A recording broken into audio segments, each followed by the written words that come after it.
ভারতে একজন registered psychologist হবেন ভাবছেন, কিন্তু কোথা থেকে শুরু করতে হবে? পুরো রাস্তাটা কেমন যেন ধোঁয়াশা লাগছে। আচ্ছা, কোনো চিন্তা নেই। চলুন আগলে কয়েক মিনিটে আমরা একসাথে পুরো বিষয়টা একদম জলের মতো সোজা করে ফেলি, স্টেপ বাই স্টেপ। এই প্রশ্নটা কিন্তু অনেকের মনেই ঘোরে, আর সঠিক তথ্যের অভাবে না পুরো প্রক্রিয়াটাকেই খুব কঠিন মনে হতে পারে। আমাদের আজকের আলোচনার উদ্দেশ্যই হলো এই জটিল পথটাকে সহজ করে সবার সামনে তুলে ধরা। তো রেজিস্টার্ড সাইকোলজিস্ট হওয়ার পুরো জার্নিটাকে আমরা মোটামুটি এই 4টে বড় ধাপে ভাগ করতে পারি, একদম একাডেমিক ডিগ্রি থেকে শুরু করে হাতের লাইসেন্স পাওয়া পর্যন্ত। চলুন প্রত্যেকটা ধাপকে এবার একটু খুঁটিয়ে দেখা যাক। যে কোনো বড় কিছুর মতোই এর শুরুটাও হয় একটা মজবুত ফাউন্ডেশন দিয়ে, আর সাইকোলজিস্ট হওয়ার পথে সেই ফাউন্ডেশনটা হলো সঠিক শিক্ষাগত যোগ্যতা। মানে প্রফেশনাল ট্রেনিংয়ের দুনিয়ায় ঢোকার আগে এই দুটো ডিগ্রি কিন্তু মাস্ট, একটা ব্যাচেলার্স আর একটা মাস্টার্স। এগুলোই আসলে পরের স্পেশালাইজড ডিগ্রির জন্য ভিতটা তৈরি করে দেয়। আচ্ছা, এই পুরো জার্নিতে একটা নাম কিন্তু বারবার ঘুরে ফিরে আসবে, সেটা হলো RCI, মানে রিহ্যাবিলিটেশন কাউন্সিল অফ ইন্ডিয়া। সোজা কথায় বললে এরাই হলো এই পথের গেটকিপার।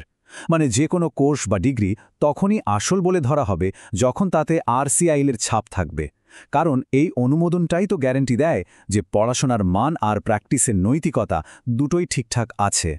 বেশ, মাস্টার্স তো হয়ে গেল। এরপর রেজিস্টার্ড সাইকোলজিস্ট হওয়ার সবচেয়ে কমন আর সরাসরি যে রাস্তাটা আছে সেটা হলো, হ্যাঁ ঠিকই, ক্লিনিক্যাল সাইকোলজিতে 2 বছরের এমফিল। এটাকে বলা যেতে পারে রেজিস্ট্রেশনের জন্য গোল্ড স্ট্যান্ডার্ড। এর কারণটা খুব সহজ। এই কোর্সে থিওরি আর প্র্যাকটিক্যালের একটা দারুণ ব্যালেন্স থাকে। ভারতে বেশিরভাগ রেজিস্টার্ড ক্লিনিক্যাল সাইকোলজিস্ট কিন্তু এই পথেই এগিয়েছেন। এমফিল যদিও সবথেকে চালু রাস্তা, কিন্তু তার মানে এই না যে এটাই একমাত্র উপায়। না, এমনটা ভেবে ঘাবড়ানোর কিছু নেই। RCI আরও কয়েকটা বিকল্প পথকেও কিন্তু স্বীকৃতি দিয়ে রেখেছে। চলুন সেগুলো একবার দেখে নেওয়া যাক। এখানে দেখুন বেশ কয়েকটা অপশান আছে। রিহ্যাবিলিটেশন সাইকোলজিতে এমফিল থেকে শুরু করে কিছু নির্দিষ্ট ডিপ্লোমা কোর্স যেমন PGDRP বা PDCP। এমনকি কিছু ক্ষেত্রে RCI-এর অনুমোদন থাকলে মাস্টার্স বা PhD ডিগ্রিও যথেষ্ট বলে গণ্য হতে পারে। এর ফলে কি হয়, বিভিন্ন ব্যাকগ্রাউন্ডের মানুষের জন্য এই পেশায় আসার দরজাটা খোলা থাকে। তো প্রফেশনাল ডিগ্রি কমপ্লিট, এখন শুধু বাকি আনুষ্ঠানিক স্বীকৃতিটা। চলুন দেখে নিই লাইসেন্স হাতে পাওয়ার ফাইনাল স্টেপগুলো কি কি। তার মানে শুধু পুঁথিগত বিদ্যায় কাজ হবে না। RCI অনুমোদিত ডিগ্রি তো লাগবেই, তার সাথে চাই বাধ্যতামূলক ইন্টার্নশিপ বা সুপারভিশনের অধীনে প্র্যাকটিস। আর এই সব কিছু হয়ে গেলে ফাইনালি লাইসেন্সের জন্য RCI-তে আবেদন করতে হবে। এই 3টে ধাপ মিলেই কিন্তু যোগ্যতাটা সম্পূর্ণ হয়। চলুন পুরো আলোচনা থেকে সবথেকে জরুরি পয়েন্টগুলো, যেগুলো একদম ভুললে চলবে না, সেগুলো আর একবার ঝালিয়ে নেওয়া যাক। তাহলে পুরো বিষয়টার সারমর্ম কি দাঁড়ালো? দেখুন, এই 3টা জিনিসকে বলা যেতে পারে নন নেগোশিয়েবল, মানে এগুলো ছাড়া চলবেই না। যে রাস্তায় বেছে নেওয়া হোক না কেন, মাথায় রাখতে হবে 3টে কথা। 1, কোর্সটা কি RCI অনুমোদিত?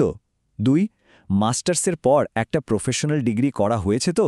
আর 3, ফাইনালি RCI-এর খাতায় নামটা রেজিস্টার করা হয়েছে কিনা।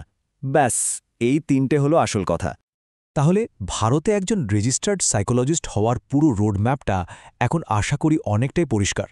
এখন শুধু ভাবার পালা, এই পেশাগত যাত্রাটা নিজের লক্ষ্যের সঙ্গে কতটা খাপ খাচ্ছে। উত্তরটা হয়তো এই আলোচনার মধ্যেই কোথাও লুকিয়ে আছে।